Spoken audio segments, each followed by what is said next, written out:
मलकागंज में रहने वाली प्रभा वैसे तो बड़ी समझदार थी। सभी लोग उसका खूब सम्मान करते थे। उसका एक बेटा अनुराग और बेटी नैना थी। वो दोनों को खूब प्यार करती थी। लेकिन जब से अनुराग की शादी हुई तब से वो अपनी बहू किंजल और बेटी नैना में खूब फर्क करने लगी। अनुराग और किंजल एक साथ एक ही कंपनी में काम करते थे, जहां दोनों को प्यार हुआ और दोनों ने शादी कर ली। अपने बेटे की ये लव मैरिज प्रभा को पसंद नहीं थी।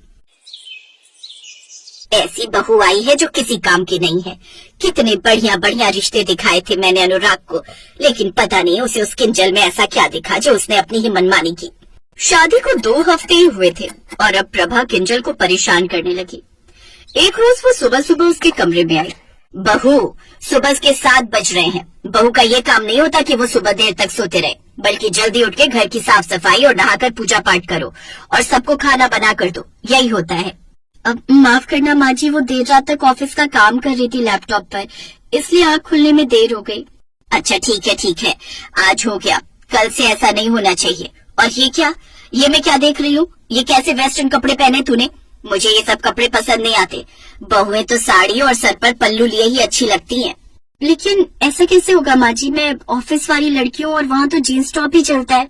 वो सब मुझे नहीं पता, कहा ना तुम्हें जाकर कपड़े बदलो, साड़ी पहनो। अनुराग जी, आप ही समझाइए ना माँ जी को। अब माँ को इसमें खुशी मिलती है तो यही कर लो ना किंजल। वैसे भी कपड़ों से क्या ही फर्क पड़ता है, घर में कलेश जितने कम हो उतना ठीक है। बेचारी किंजल अब क्या ही करती।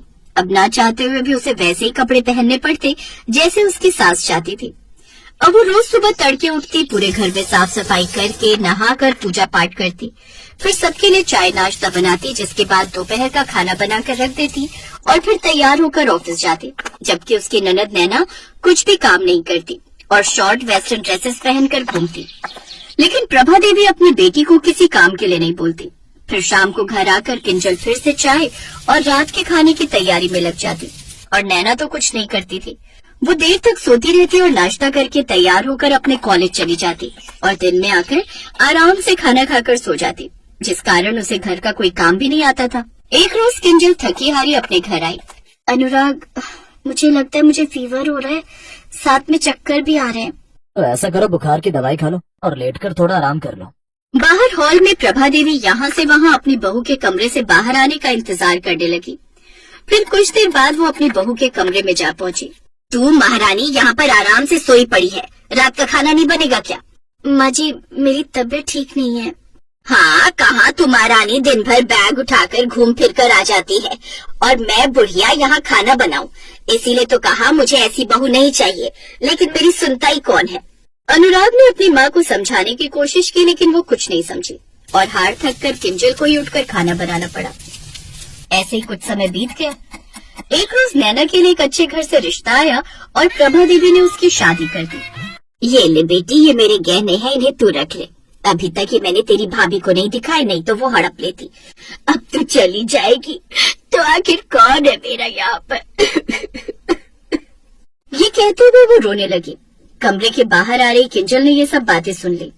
उसे बड़ा बुरा लगा, क्योंकि सच तो ये था कि अपनी सास का सारा काम तो आज तक वही करती आई थी, जबकि नैना ने तो कुछ किया ही नहीं। फिर किंजल अंदर आकर बोली, माँ जी, आप अकेली क्यों हो जाओगी? मैं हूँ ना आपके पास। बहू तो बहू ही होती है और बेटी बेटी।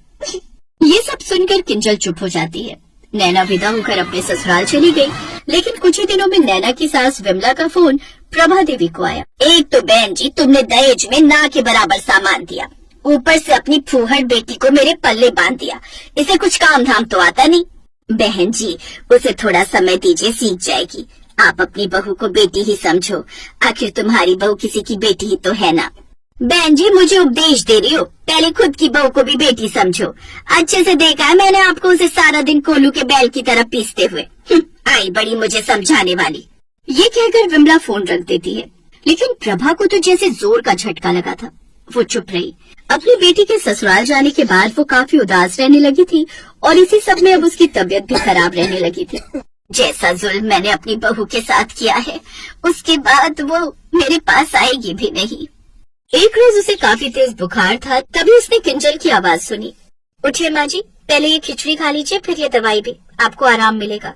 किंजल ने अपने हाथों से अपनी सास को खिचड़ी खिलाई, फिर दवाई दी, जिसके बाद बड़ी देर तक वो वहीं बैठकर उसके पैर दबाती रही।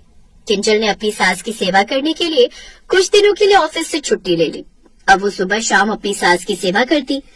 कुछ ही दिनों में प्रभा बिल्कुल ठीक हो गई।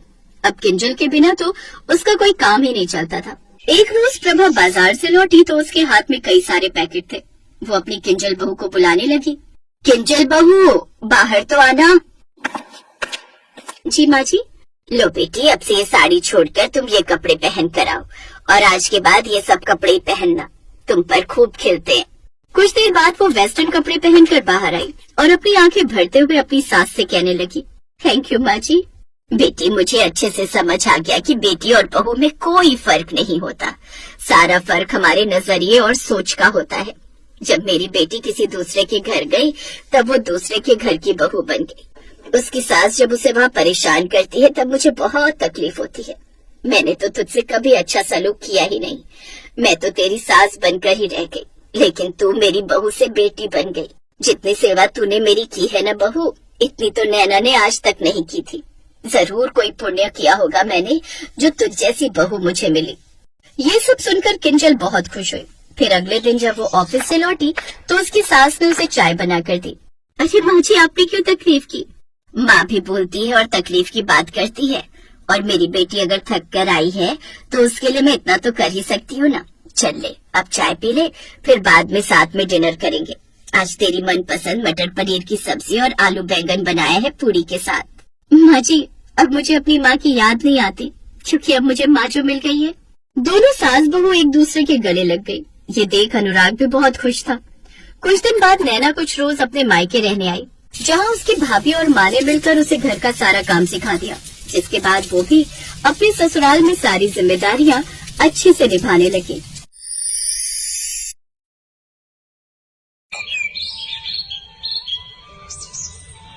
सुमित्रा देवी के पति का तो बहुत पहले ही देहांत हो गया था। अब वो अपने 2 बच्चों, बेटे रवि और बेटी नैना के साथ ही रहती थी।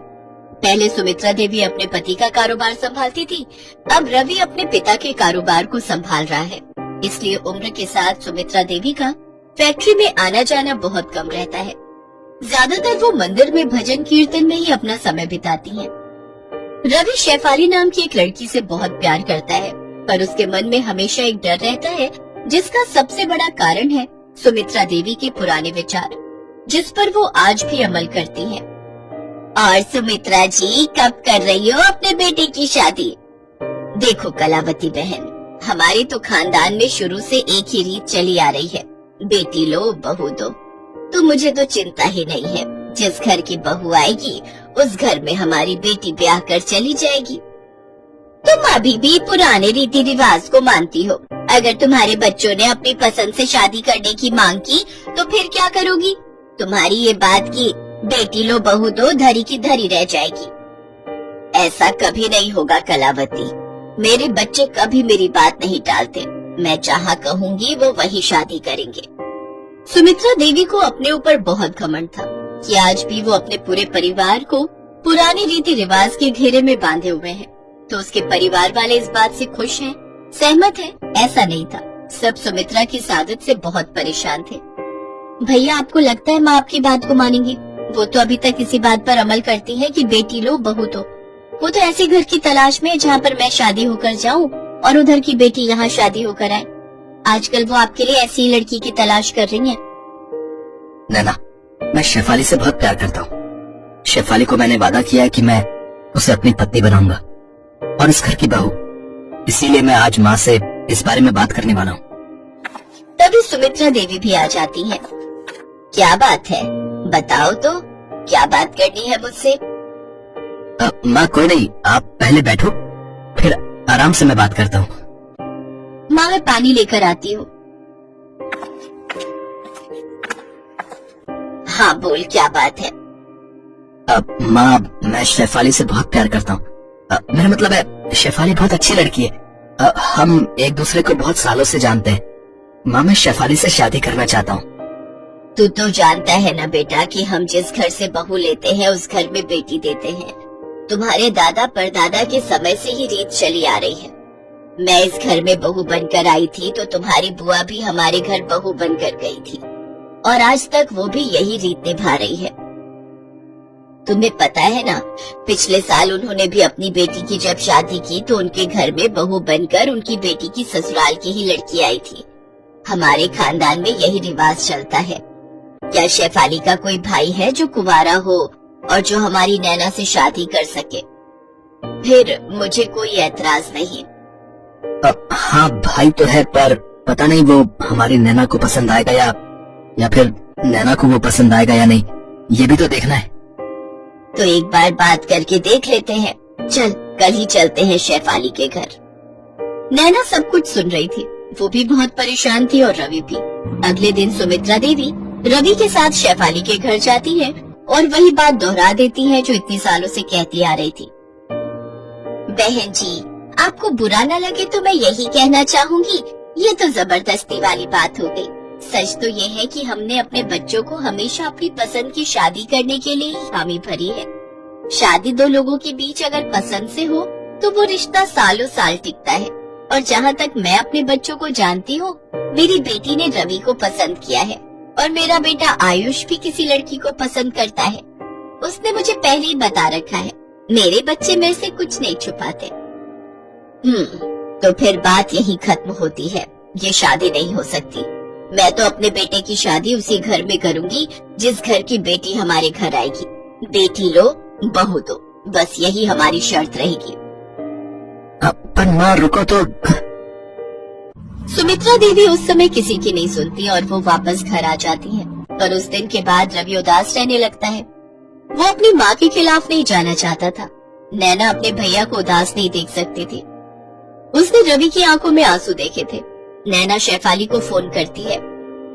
शेफाली भाभी, मैंने तो उसी दिन आपको भाभी मान लिया था जिस दिन रवि भैया ने आपके बारे में बताया था और आपसे मिलवाया था। अब आप दोनों को मिलने से कोई नहीं रोकेगा। अब आप दोनों के जीवन में सारी परेशानियां दूर हो जाएंगी।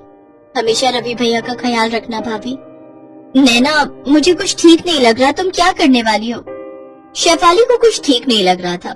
उसने बिना देर किए जल्दी से रवि के घर का ऑटो लिया और कुछ ही देर में वो रवि के घर पहुंच गई। क्या हुआ? तुम घबराई हुई क्यों शेफाली? सब ठीक तो है ना? नैना कहाँ है? नैना तो अपने कमरे में है, पर तुम्हें उससे क्या काम है?